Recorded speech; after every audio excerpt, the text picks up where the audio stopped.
dealing with commercial leases, there's one mistake I see over and over again: not defining responsibilities clearly in the lease agreement. This can lead to confusion, conflicts, and sometimes even litigation. Let's talk about the 3 key areas that you absolutely need to clarify in a commercial lease. First, maintenance and repairs. Who's responsible for fixing the HVAC system, repairing the roof, or maintaining a parking lot?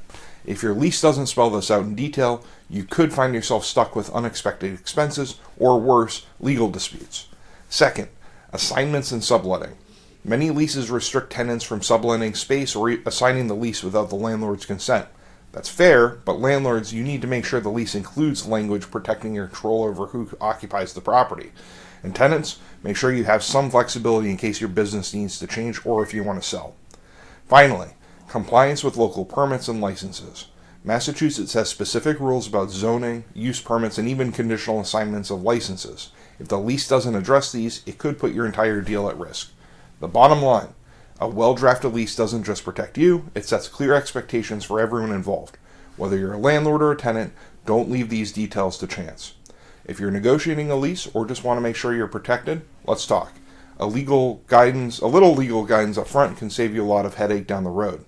Thanks for listening, and reach out if you have any questions.